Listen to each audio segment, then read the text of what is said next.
Good morning, Steve. Good morning. We are starting a segment on our YouTube channel, essentially growing into the Texas Triangle. San Antonio, Houston, Austin, DFW, obviously. It's the shape of a triangle. As we build that content, we're able to share through the journey leadership, management, property management, et cetera, et cetera. There's a lot going on right now. God is opening up a lot of doors. It feels like he's opening up new opportunities. So my challenge to you really is to lean in on the operational scope of Navigate. How do we begin to move some of these administrative tasks? And we're doing that. We're bringing in Laura, which is amazing. She's going to be dynamite for us. But we really need to think about what do these tasks look like and then backing that with quality control. And what I mean by that is day in and day out, we may not be paying work orders, Steve, but once a month, you may go through the work orders just to make sure the photos are there and everything like that. Sort of like what I do in Madua renewals. We can be doing that with work orders with Laura, right? Where there's just that level of accountability. And it should come from the property managers. So she creates an invoice, then the property manager's tagged on it to make a final review just to make sure everything is in place. And also that you're aware, the property manager's aware of what's going on. I think that would be extremely beneficial for us. I think as we're bringing in Laura, we're saying, hey, you're going to work with vendors, and just think about the natural rhythm of her growing, assigning work orders, troubleshooting work orders, paying invoices, recruiting new vendors, quality control for vendors, holding them accountable. Like, hey, where's your photos? Why didn't you send them over? And giving her that legitimate authority. I think that's one of the things that we see lacking in some of our other teammates, where they're a little bit more timid and they don't have the confidence to communicate from a place of authority. So we need to figure out, how do we equip our team to operate with a little bit more authority and communicating with vendors and handyman, and even the city with utilities, or the court, the justice of peace. Do you have any questions just kind of about like that whole Laura thing? I'm wondering if I can just go ahead and start her on Tuesday, which is her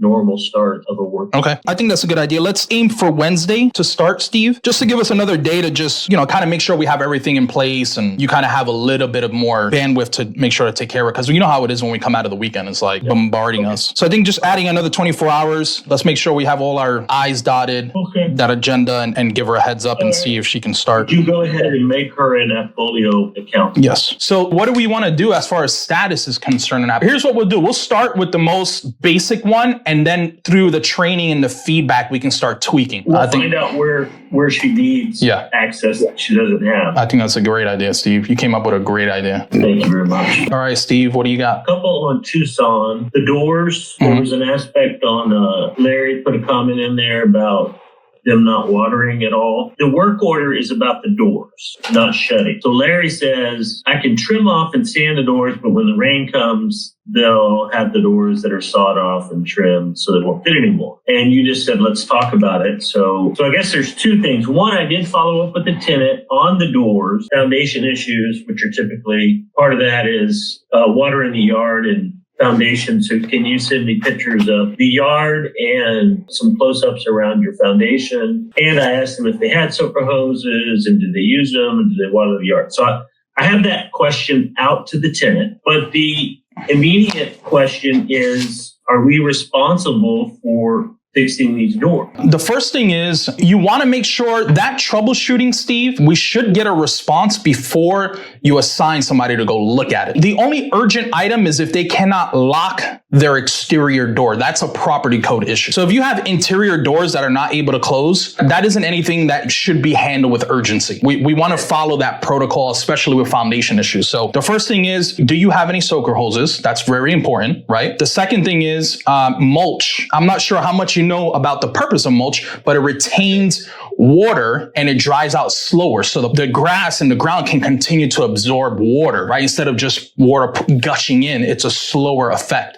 for the foundation. That's extremely important in Texas because Texas has foundation issues. That's just a reality. You can do a lot for the severity of the foundation, watering it, soaker hoses, right? Making sure that your drain is pointed in the right direction, because even too much water going into the foundation creates too much movement. So there's a healthy balance there. Getting their response is helpful. And the other thing is we've been dealing with a drought. That's just a reality. So one of the things that I would do, first thing is you don't want to start shaving doors when you're coming out of the summer and clearly there was a drought, because what the handyman is alluding to is I can shave this down so you can close all your doors.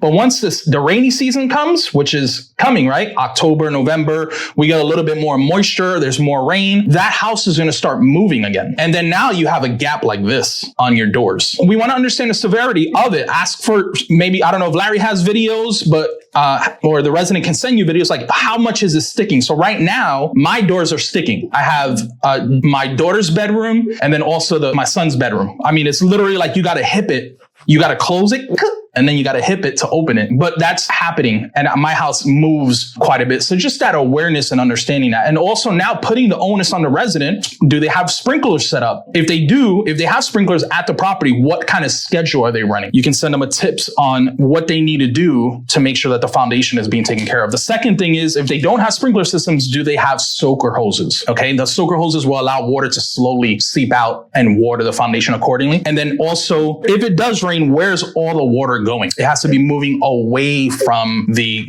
house versus if it's pouring directly into the house. A lot of times people kick them and they're turned or squashed or whatever the case is. So you want to look at some of those different things. Here's the big thing though, Stephen. This is why we want to make sure we get this information first, is because we want to save a trip for our team, number one, and also a trip fee for our landlord, because a lot of this stuff you can solve just visually and understanding with as much data as you can. So really good rule of thumb, if it's not an emergency, don't feel like you need to assign it right away. That's something that helps me take a step back. Can I solve this with coaching tips? Can I send a YouTube video? Can I send a loom to the resident? And I think that will allow you to slow down a little bit as far as what may be going on and what we're trying to do. In a situation like this, especially because foundation is not an overnight fix, right? Like you're not going to get there and fix it long term. Shaving the doors is a short term fix. But typically what you do, Steve, is you start shaving doors when the foundation has been repaired. So now it's kind of moved and settled. And now you start making all of the adjustments. So that's your sort of your foundation 101. Simple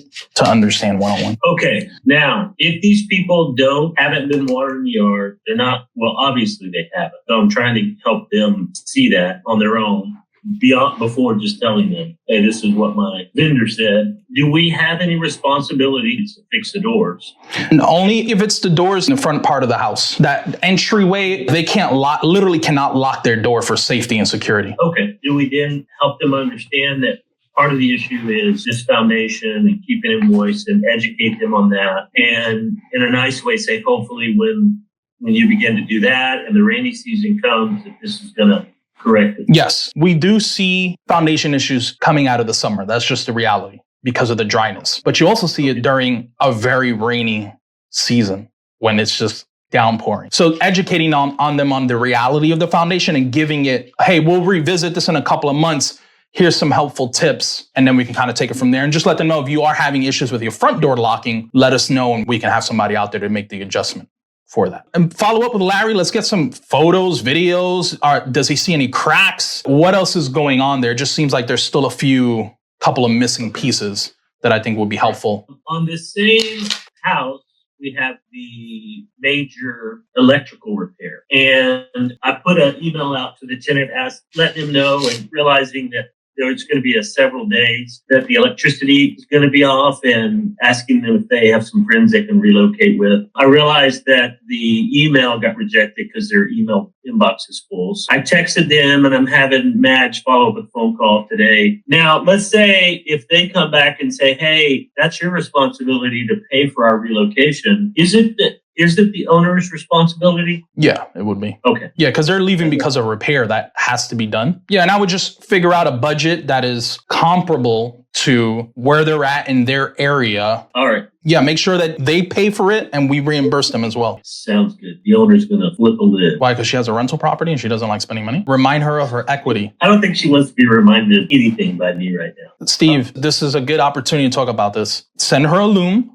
so she can see your face and hear your beautiful tone of voice. I think that's the biggest tip for you. And I talked to Judy about this a little bit when it comes to client care, sort of the protocol moving forward. So I'll share this with you. I'll get it in writing so we're kind of on the same page. A lot of times we're going to see owners reach out to Judy because she's in client care or she's handling the sales call a lot of times and the onboarding. So that's one of the challenges for them reaching out. So the protocol is if an owner feels the need to reach out to her, that's a red flag. all red flags across the board. Okay, so there's 2 phone calls that are going out. The first one is Judy talking to the owner, and the second one is the property manager, in this case you, right? So if we were talking about something like Barnett, right? The moment that we see that email come to the pipeline, that closing phrase, like I think she said like something about looking at other property management companies, we're like, hey, how's it going? What's going on? How you feeling? Or Judy talked to her. I talked to her again that same day. So for us, at the end of the day, we need to focus on being a relational business. We are a relational business. And that's why we recruit relational individuals like yourself, that we can get on the phone and iron out anything that needs to be ironed out with the landlord.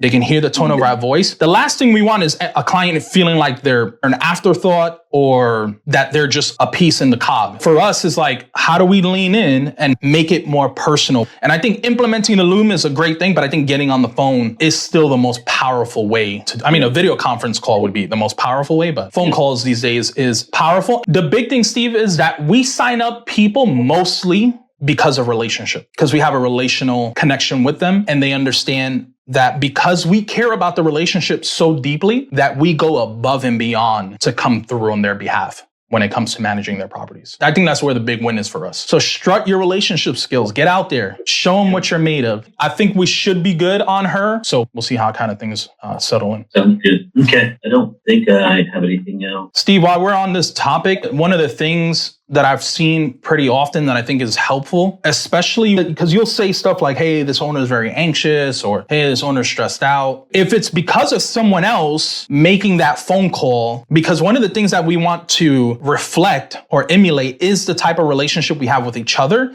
is the type of relationship we have with the client. For us, let's say, for example, we're doing an onboarding with a client. They have one property and for some reason they want their property listed. There's a bunch of stuff in the house. There's just a lot going on there. And you're depending on the leasing team. Go ahead and call the leasing team and just make sure that they're clear as far as why you feel like, hey, this is phone call worthy, because I think this can start to escalate. So you're making that phone call to diffuse anything potentially that can escalate. You want to start de-escalating as early as possible. And we start doing that with our teammates. That's where it starts to say, hey, this individual's anxious. They're following up multiple times a day, because part of your responsibility is to be a representative, not just for the residents, but to the rest of the organization for your client, because that's who you're managing for, and say, hey, what's where we're at with this, because they're thinking one thing and we're thinking another thing, right? And we have to make sure we're on the same page. So encouraging them now, hey, go ahead and make a phone call because they're anxious, and then staying close to the situation so that if you need to step in to make a phone call, you can. But I think it's powerful if we're starting to move into a different season, Steve, where we're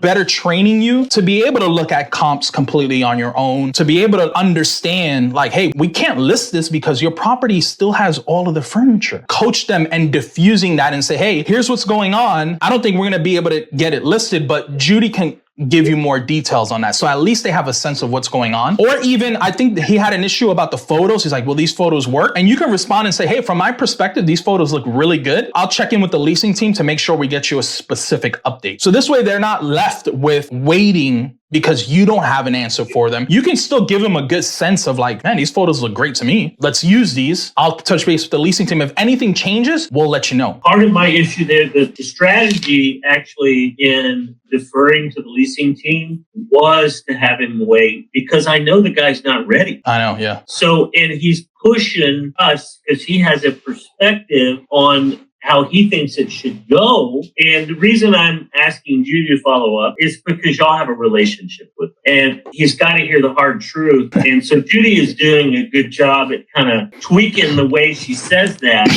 Yeah, and you know, it's funny because his wife is on the other side of the spectrum. She's like, I told him to be patient, but it's all right. It happens. Well, I sensed the tension there when I walked in. It came out even. I was like, whoa, okay, dude. Wow. Okay. Survey. Did you get any more information on that survey situation? Oh, I shot him an email this morning, basically my understanding. So okay, I'll see what they get back. I did send over any of the other funds to owners just in case. I think that's it. I think we're good. Yeah, I'm headed to Live Oak, just to let you know. Okay. And then how'd everything go with Jamaica moving? I texted him this morning to see. I hadn't heard anything. All right. Well, no news is good news, as I always say. That is good. I appreciate it. Hey, did you check out our new Instagram page or what? I followed you. I liked it. You have a really stylish, your little text to join your Instagram. I like it, man. You're styling, homie. Oh, the photo? Yeah. I don't know what's that called. It's the icon that comes across social media to follow us. Oh, it's Judy and I, right? No, it's just you. Our property management service. I just did a screenshot and sent it to you. That's why. Oh, I like it. That's a sharp looking snazzy, homie. Dude, I love it. So this is going to be my template. It's called Ernesto's Notion. It's going to be like just, like